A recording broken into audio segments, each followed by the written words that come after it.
Hi guys, my name is rachelbeth, and in this video I'm going to be showing you how to make this super easy folded clutch. So I recommend this to any level sewer, whether you're a beginner or not. It's really simple, so I hope you enjoy my video. Bye! So for this video you're going to need a leatherette, so I'm using a stiff pink one. You're going to need a zipper, and your lining fabric I'm just using a plain white polycotton. And then you're going to place your leatherette down, fold it over, so there's two layers of it, and I'm using a A3 piece of paper for my measurements. If you don't have an A3 piece of paper, you can do 11 by 16 inches roughly. So you should end up with two of those, and you're going to do the same thing for the lining as well. So then with your leatherette, you're going to cut out two squares that are the same thickness as your zip. So they can be whatever length you want, just two little squares. And you're going to sew the squares down onto the zip so that they flip over. So just be careful to sew before the end of the zip and before the actual zip itself. And you don't want to pin the leatherette, so for this I'm just going to use a little bobby pin to keep it in place. Just because if you pin it, you're going to end up with holes in your leatherette. So then you're just going to sew straight down with a basic straight stitch.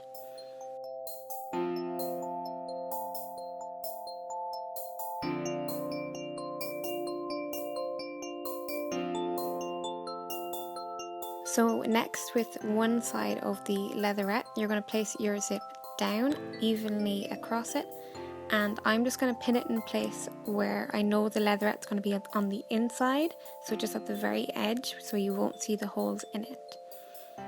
And then you're just going to sew a straight stitch down the zipper. And then you're going to repeat the same method for the other piece of the leatherette on the other side of the zipper. And just be careful to move your zip as you stitch, because it will probably get in your way. So once you have that done, it should look something like this. And then I'm going to top stitch down the side with a pink thread, just so it'll make it look that little bit neater and keep it down straight. So once you have the top stitching done on both sides, you can put it right sides together and make sure to open your zipper and just sew down the two sides and along the bottom.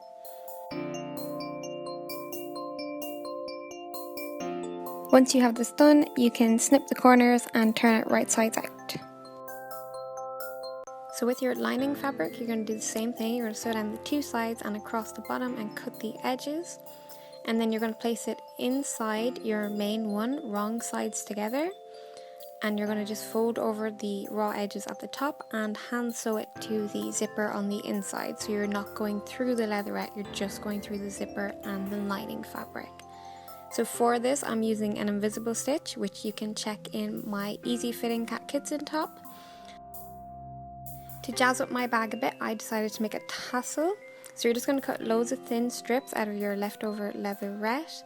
Now if you want, you can paint the back of it or double over if you don't want the white at the back, but I wasn't too pushed. So I just cut loads of little strips out. So once you have all your strips cut out, you're going to bunch them together and fold them in half. And then you're going to get another strip and wrap that around at the top. So that's going to give your tassel the little bunch. And then you're just going to hand sew the tassel close and make sure it's tight around it. Once that's sewn, you're going to get a very thin piece of the leatherette that fits through the zipper, and you're going to thread that through and then put it through the loop of the tassel, making sure to get all the tassels in that circle. And then you're just going to sew this together tightly again, and that is your bag done. If you like this video, please like, share and subscribe. And if you do give it a go, please hashtag rachelbethDIY on Instagram or Twitter so I can see what you've made. So thanks for watching.